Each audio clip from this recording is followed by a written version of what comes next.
Personal finance की master class चालू करी थी तो मैंने ये बताया था कि कभी भी कोई भी फाइनेंशियल पोजीशन ऐसी नहीं होती है जो आपको सुसाइडल होने पे या लाइफ में कोई बहुत स्ट्रॉन्ग स्टेप लेने पे मजबूर करे। कि कॉर्पोरेट क्लाइंट हैं या इंडिविजुअल क्लाइंट हैं,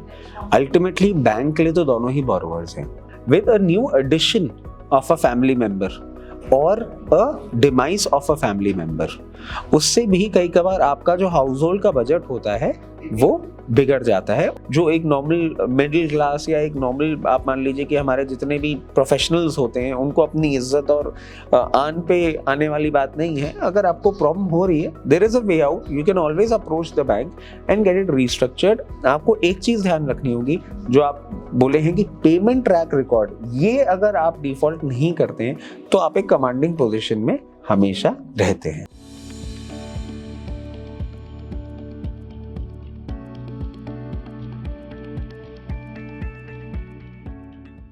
नमस्कार, स्वागत है आपका इंडिया न्यूज बिजनेस में। आप देख रहे हैं खास शो जहां पे हम बात करते हैं पर्सनल फाइनेंस की। तो ये है पर्सनल फाइनेंस की मास्टर क्लास विद रचित खंडेलवाल, और रचित खंडेलवाल जो इन्वेस्टमेंट एडवाइजर हमारे साथ में जुड़ चुके हैं। रचित सर, बहुत बहुत स्वागत है शो पे। सर नमस्कार, और सभी दर्शकों को भी नमस्कार and thank you for having me here. रचित सर, हमने जो पीछे सीरीज में जिस तरीके के एपिसोड्स करे हैं उसमें बड़ी इंटरेस्टिंग फीडबैक आ रहा है, और बहुत सारे लोगों ने कमेंट्स करे हैं और बहुत सारी चीजें पूछी हैं या बहुत सारी तारीफ करी है उस अच्छी जानकारी के लिए। और क्योंकि हमने खासतौर पे बात करी थी लोन की, और लोन के बारे में काफी डिटेल में हमने कई एपिसोड्स किए, और उसमें से जो सवाल निकल करके आए तो उसमें से कुछ एक चीजें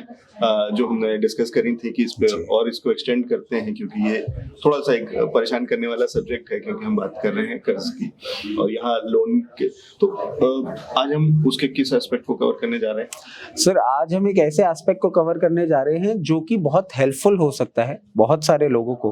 क्योंकि आप ध्यान करें, हमने बहुत इनिशियल स्टेज पे जब पर्सनल फाइनेंस की मास्टर क्लास चालू करी थी तो मैंने ये बताया था कि कभी भी कोई भी फाइनेंशियल पोजीशन ऐसी नहीं होती है जो आपको सुसाइडल होने पे या लाइफ में कोई बहुत स्ट्रॉन्ग स्टेप लेने पे मजबूर करे। सर उसी का एक टॉपिक है लोन रीस्ट्रक्चरिंग,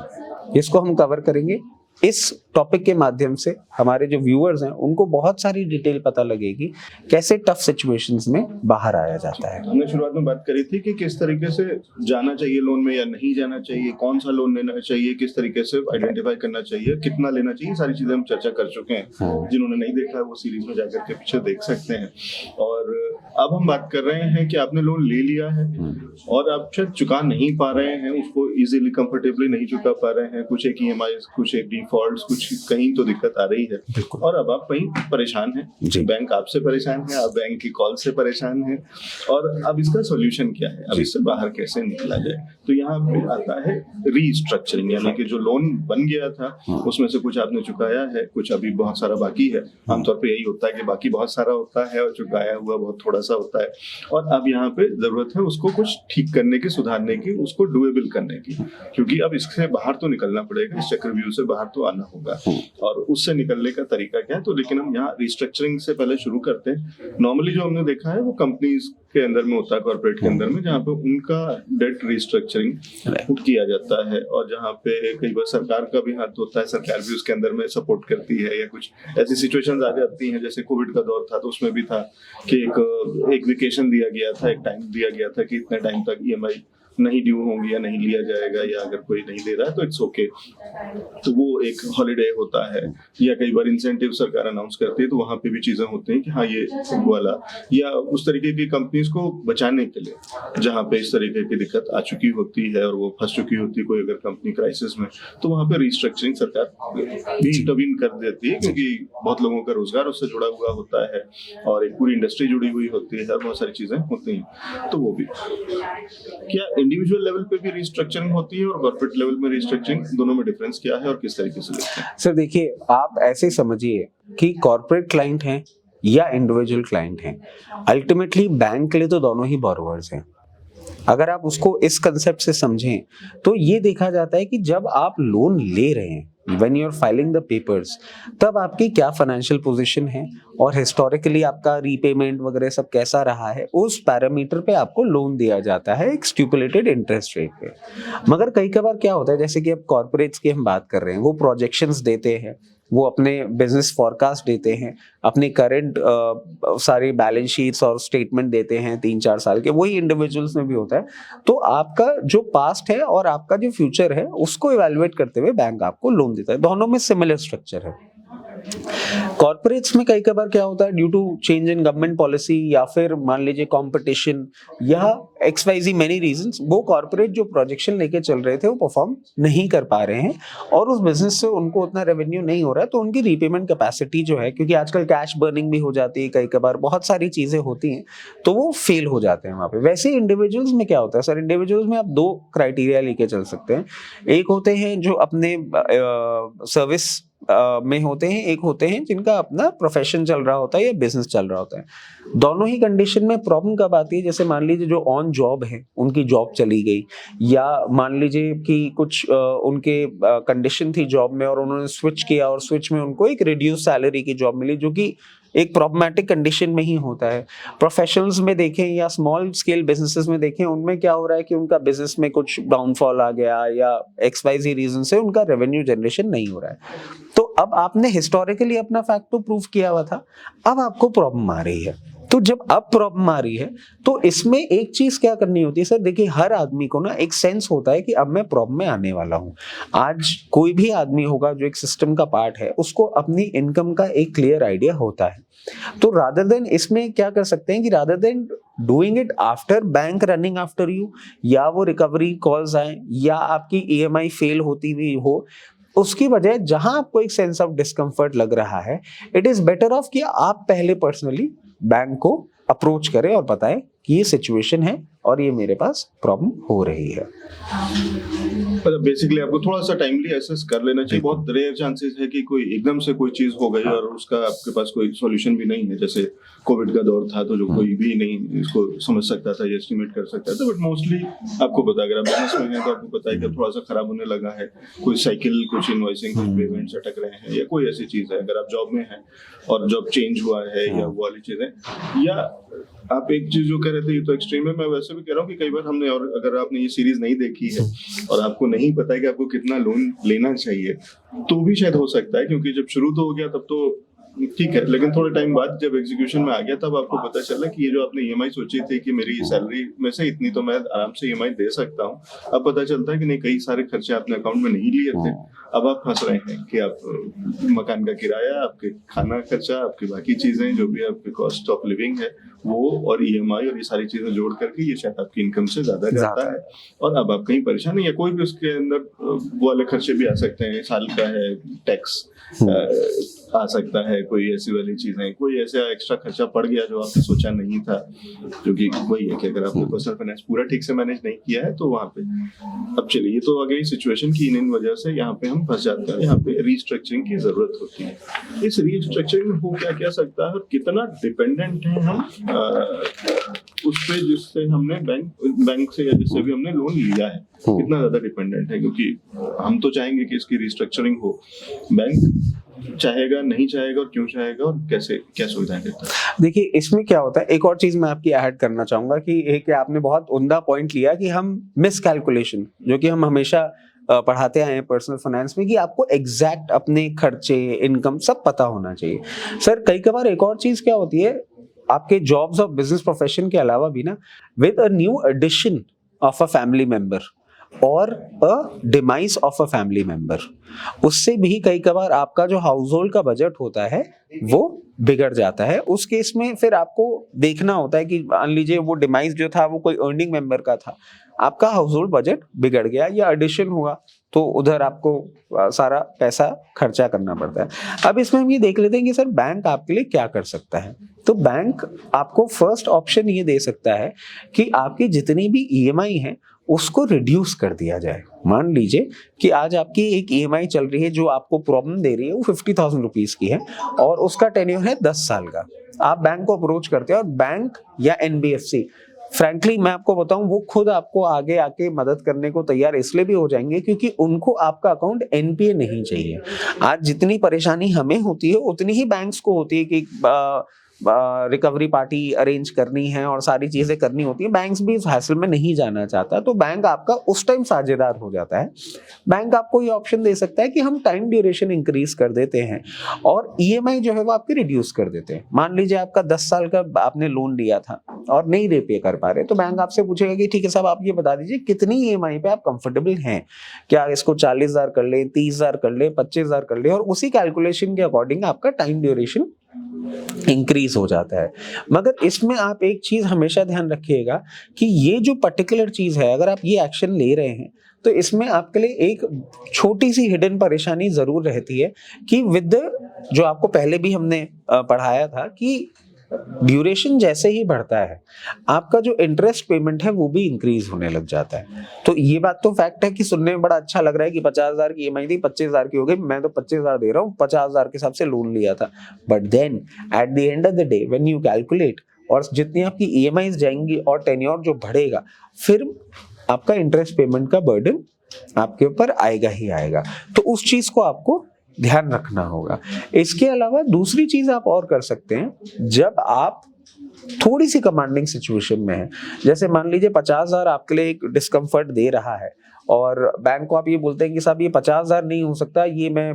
40,000 कर सकता हूँ, 42,000 कर सकता हूँ, मगर मेरी फाइनेंशियल प्रॉब्लम्स हैं। आप अपना पूरा वो जो फाइनेंशियल डेटा है वो उनको सबमिट कर सकते हैं। तो आप नेगोशिएट ये भी कर सकते हैं कि मैं टेन्योर नहीं इंक्रीज करना चाह रहा हूँ, मगर मैं जो इंटरेस्ट रेट है उसमें आपसे एक डिस्काउंट चाह रहा हूँ। It's a win win situation for you and to some extent bank as well, कि बैंक का एनपीए नहीं हो रहा है और आपके लिए ये है कि आपका इंटरेस्ट का जो क्वांटम था वो कम हो गया और खींचतान के आप ईएमआई दे सकते हैं। तो ये दो पॉसिबल ऑप्शंस होते हैं जो बैंक आपको प्रोवाइड करता है। जी, तो दोनों तरीके से रिलीफ मिल सकता है कि एक तो आपका ड्यूरेशन बढ़ गया, बिल्कुल, तो अगर ड्यूरेशन बढ़ा दिया गया तो यानी कि आपकी ईएमआई जो अपफ्रंट है वो छोटी हो गई, कम हो गई, तो जो कि शायद अब आपके लिए थोड़ा कंफर्टेबल है, एक ऑप्शन। और दूसरा ये है कि आपने अगर ठीक से नेगोशिएट करा और बैंक से अब तो डील हो चुकी है, तो लोन हो चुका है, तो हो सकता है उस समय अगर आप नहीं कर पाए, कई बार होता क्या है कि आपको नहीं पता था कि किया जा सकता है, क्योंकि मैंने पर्सनली कई बार ये भी देखा है कि लोगों को लगता है कि बैंक जो बता रहा है परसेंटेज वो फिक्स होता होगा, जो रेट ऑफ इंटरेस्ट है वो फिक्स्ड है और वो तो सबको ऐसे ही मिलता होगा। आपको बाद में पता चलता है, आपने सीरीज देखी और आपको पता चला कि नहीं, अगर आप बैंक से बात करते, नेगोशिएट करते, तो आपको शायद और बेटर डील मिल सकती थी, आपको एक बेटर रेट ऑफ इंटरेस्ट मिल सकता था, लोअर रेट ऑफ इंटरेस्ट मिल सकता था। और हो सकता है कई बार ये भी होता है कि आप इसी तरीके की चीजें बता करके बैंक को कि आपको ये पता है, आपने किसी और बैंक से बात करी और आपको ऑफर मिल रहा है, और ये भी हो सकता है। तो इस तरीके से आपको वो सारे टैक्टिक्स तो अदरवाइज आप किसी भी नेगोशिएशन में यूज करते हैं, तो चाहे आप कहीं जॉब के लिए जा रहे हो और एचआर से बात कर रहे हो कि सैलरी इतनी नहीं इतनी, या आप किसी बिजनेस डील में कर रहे हैं और वहां पे आप बात कर रहे हैं कि नहीं इतने का सामान नहीं इतने का, या मुझे डिस्काउंट चाहिए, उसी तरीके की चीज आप बैंक से भी कर सकते हैं, लोन में भी कर सकते हैं। ये भी अपने आप में एक प्रोडक्ट है और इसकी कोई एक फिक्स्ड प्राइस नहीं है और ऐसा कुछ स्टैंडर्ड नहीं है कि सारे बैंक इसी रेट पे दे रहे होंगे और ये बैंक इसी रेट पे सबको दे रहा होगा, वो सब वेरी करता है। आप उस पर बात करेंगे तो वहां से भी आपकी थोड़ी सी सब परेशानी कम हो सकती है और वहां पे भी रिस्ट्रक्चरिंग का पार्ट ये भी है। बिल्कुल। एक चीज जो मुझे लगता है, लेकिन ये जब ये वाली बातचीत आप बैंक से जब करने चले, उससे पीछे आपका ट्रैक रिकॉर्ड अच्छा होना चाहिए। तो एक ट्रैक रिकॉर्ड तो वो था जब इस लोन को लेने से पहले, उसकी वजह से आपको एक अच्छा रेट ऑफ इंटरेस्ट पे लोन मिलता है, या वो होता है आपका सिबिल। लेकिन इस लोन को चालू होने के बाद में भी अगर आपने टाइमली ईएमआईज पे करी तो कहीं एक आपका अपर हैंड होता है कि आप बैंक को बता सकते हो कि नहीं मैं पे कर रहा था, टाइम से कर रहा था सारी चीजें, लेकिन अब दिक्कत है। और अब 1 साल 2 साल इस लोन को चलाने के बाद में अब कुछ ऐसी क्राइसिस, कुछ ऐसी सिचुएशन, तो उन चीजों को बताते हुए जब आप करेंगे तो आपका कहीं ना कहीं आप उस ताकत से बात कर पाएंगे बैंक से कि नहीं है प्रॉब्लम, और उसको अगर आप मिलकर समझो तो ठीक है, हम इसको रिजॉल्व कर सकते हैं, नहीं तो आप भी परेशान हो गए, आपका पैसा डूब सकता है, जो कि एनपीए हम कहते हैं। और मेरे लिए दिक्कत यह है कि मेरे लिए बहुत सारे जो इश्यूज लीगल शुरू होंगे एज अ बोरोवर वो होंगे, लेकिन अगर हम इसको म्यूचुअली मिल करके करें तो रिजॉल्व भी कर सकते हैं, कोई सोल्यूशन, कोई बीच का रास्ता निकाल सकते हैं। ठीक है, कुछ और चीजें हैं जो रिस्ट्रक्चरिंग से जुड़ी हुई हैं जो समझ। बिल्कुल, इसमें एक और चीज मैं आपको बताऊं सर, जो अभी आपने अपर हैंड की बात बताई, इसी से एक और चीज निकल के आती है कि अगर आपका अपर हैंड है उस सिस्टम के ऊपर, बैंकिंग सिस्टम के ऊपर अगर आपका अपर हैंड है, तो आपके पास एक और एडवांटेज जो आपको मिलता है, आपकी EMI चेंज हो सकती है, इंटरेस्ट हो सकता है। कई कबार क्या होता है, आप मान लीजिए आपको ये दिख रहा है कि आपकी ये जो प्रॉब्लम है ये डाउन द लाइन 1 क्वार्टर या 2 क्वार्टर में ठीक हो जाएगी, तो वो चीज को समझाते हुए आप बैंक से अपने एग्जिस्टिंग लोन, ये पूरा का पूरा रिस्ट्रक्चर कराते वक्त एग्जिस्टिंग लोन पे एक टॉपअप भी ले सकते हैं, जो आपको एक ब्रीदर दे सकता है। अगर आपका पेमेंट ट्रैक रिकॉर्ड अच्छा है and you have been a very good customer to the bank, तो आप उनको ये बता सकते हैं कि साहब ये सिचुएशन है, यहाँ से मेरे पेमेंट्स आने हैं, and for the time being I might require with this restructuring, I might even require some more funds so that I can survive. और मैं अगर सर्वाइव करूंगा तो ही आपकी EMI आएगी और ये आपका ट्रैक रिकॉर्ड अच्छा चलेगा। तो रिस्ट्रक्चरिंग में एक ये ऑप्शन भी होता है। और एक और चीज है इसमें, आप अपन और एक और चीज ऐड कर सकते हैं कि कई बार क्या होता है कि हमने जो रेट ऑफ इंटरेस्ट है, जैसे अभी आपने देखा होगा all time high rate of interest पे अभी हम चल रहे हैं, और इस रेट ऑफ इंटरेस्ट पे अगर कोई लोन ले रहे हैं, उसके बाद आप मान लीजिए कि RBI की तरफ से जो हमारा सेंट्रल बैंकर है वहां से भी रेट कट आ गई है, तो आप उस चीज को भी एनकैश करने के लिए एक रिस्ट्रक्चरिंग की बात कर सकते हैं। तो ये कुछ एक तरीके होते हैं जिससे आपका जो एक लोन का जो एक नॉर्मल मिडिल क्लास या एक नॉर्मल, आप मान लीजिए कि हमारे जितने भी प्रोफेशनल्स होते हैं उनको अपनी इज्जत और आन पे आने वाली बात नहीं है। अगर आपको प्रॉब्लम हो रही है, there is a way out, you can always approach the bank and get it restructured. अगर वो बैंक नहीं भी रिस्ट्रक्चर कर रहे हैं, इसमें अगेन पेमेंट ट्रैक रिकॉर्ड आपका सही है, अगर वो बैंक नहीं रिस्ट्रक्चर कर रहे हैं तो आप एक और चीज कर सकते हैं, आप एक दूसरे बैंक को अप्रोच कर सकते हैं और उनको बोल सकते हैं कि भाई this is my loan, this is my condition and this is my demand. इतना रेट ऑफ इंटरेस्ट पे अगर आप दे सकते हैं और इतनी EMI पे अगर आप इसको रीस्केड्यूल कर सकते हैं, तो मैं आपके साथ शिफ्ट हो जाऊंगा। वो बैंक आपके एग्जिस्टिंग बैंक को पेमेंट कर देंगे और पूरा का पूरा आपका जो असाइनमेंट है वो उठ के उस बैंक में ट्रांसफर हो जाएगा। बट ये सब चीजें करने के लिए आपको एक चीज ध्यान रखनी होगी, जो आप बोले हैं कि पेमेंट ट्रैक रिकॉर्ड, ये अगर आप डिफॉल्ट नहीं करते हैं तो आप एक कमांडिंग पोजीशन में हमेशा रहते हैं। तो आपको दूरदर्शी तो बनना पड़ेगा, आपको ये तो समझना होगा कि अब आपकी EMI यहाँ से डिफॉल्ट हो सकती है, उससे पहले ये सारी चीजें शुरू कर लीजिए टाइमली। टॉप अप हो सकता है जो भी आप कह रहे थे, और वो खासकर मैंने देखा कि बिजनेस में एक बड़ा मेजर होता है कि कई बार होता है कि आपने पूरा बिजनेस तो सेट कर दिया और सारी मशीनरी और प्लांट और सब कुछ आपने जो सोचा था सब कुछ है, फिर कुछ चेंजेस, कुछ ऐसी चीजें, चाहे वो मार्केट चेंजेस हो चाहे कुछ और रीजन हो, जहाँ पे आपको लगता है कि आप कुछ एड ऑन चाहिए, बिल्कुल कोई और ऐसी मशीनरी अगर आप ये भी ऐड कर देते हैं तो ये चल पाएगा, या सरकारी कुछ ऐसा आ जाता है कि नहीं ये पॉल्यूशन ज्यादा है और आपको एक प्लांट ये लगाना पड़ेगा जिससे कि ये इसको खत्म करना हो, तभी आप चला पाएंगे, नहीं तो नहीं चला पाएंगे। अब ये जो एक्स्ट्रा खर्चा ये आपके एस्टिमेट्स में नहीं था और अब आप परेशान हो गए हैं या उस तरीके की चीजें, तो यहाँ पे आपको टॉप अप बहुत काम का होता है कि एक लमसम मिलता है। पर्सनल में शायद उतना नहीं होता, लेकिन वहाँ पे भी हो सकता है कि आपने किसी ऐसी चीज में खर्च हो गया या कोई ऐसी दिक्कत आ गई, कोई इमरजेंसी, तो वहाँ पे भी टॉप अप आपको हेल्प कर सकता है। और वो वाली चीज फिर से कि आप ये सारी चीजें पैरेलल जा सकते हैं, दूसरे बैंक्स पे जा सकते हैं, और एक रेपो रेट वाली जो आप बात कर रहे हैं कि RBI ने कम कर दिया है, आप वापस बैंक में जाकर के कह सकते हैं तो उनसे बात कर सकते हैं, और जरूरी नहीं है कि वो फिक्स्ड रेट ऑफ इंटरेस्ट नहीं है, आप उनसे कह सकते हैं कि आप मुझे ये रिड्यूस करो इसके आगे का, क्योंकि पीछे से आपको पैसा आप सस्ता मिलने लग गया है RBI से, तो यही होता है। बिल्कुल, तो आपको कम करना पड़ेगा अल्टीमेटली अगर आपके रेट्स नीचे आ रहे हैं। इसमें सर अब जैसे हम बात कर रहे थे कंपनीज की, कई बार क्या होता है कि हमारे कुछ विंडफॉल्स भी होते हैं पर्सनल फाइल्स में। जैसे आप मान लीजिए आपने कोई डिपॉजिट कर रखा है, कोई आपकी इंश्योरेंस पॉलिसी मैच्योर हो रही है, तो वो विंडफॉल्स अगर आपके प्रोजेक्शन में है तो आप ये भी बोल सकते हैं कि भाई वो विंडफॉल आएगा उससे मैं आपका पेमेंट कर दूंगा, but right now I need this much of funds. तो वो भी आपको कैलकुलेशन आपके पूरे टाइम आपके पास रहने चाहिए, क्योंकि कई बार हमने क्या देखा है कि कभी कभार कोई पॉलिसी मैच्योर होकर आ रही है या कोई पेमेंट आ रहा है, तब हमको रियलाइज हो रहा है अरे ये तो आने वाला था, मैं इतने टाइम तक खींच लेता। सो अगेन, अगर आपको अपने फाइनेंसेस का प्रॉपर ट्रैकिंग है तो आपका गवर्निंग कंट्रोलिंग सिस्टम आपके हाथ में रहेगा और आप बैंक्स के साथ भी एक गवर्निंग तरीके से बात कर पाएंगे। तो ये भी आपको ध्यान में रखना चाहिए, और सारी चीजें अगर आपके पास एक ही डायरी में है, एक ही डैशबोर्ड पे है, तो शायद इजी होगा। इनफैक्ट उसके बेसिस पे आप और कुछ चीजें तो आपको वो कुछ एक पत्ते बचा के रखने भी चाहिए कि कुछ ऐसी वाले विंडफॉल जिसको आप कह रहे हैं, तो विंडफॉल ये बेसिकली कोई इंश्योरेंस है या कोई ऐसी वाली स्कीम है, कोई इन्वेस्टमेंट म्यूचुअल फंड, हाँ जो इंश्योरेंस मैं ये कह रहा हूँ कि जैसे मनी बैक वाले टाइप का इंश्योरेंस होता है, आपने वो ले रखा है तो वो आपको पैसा आने वाला है, आपको याद भी नहीं था और अब आपको पता चला है, या वाला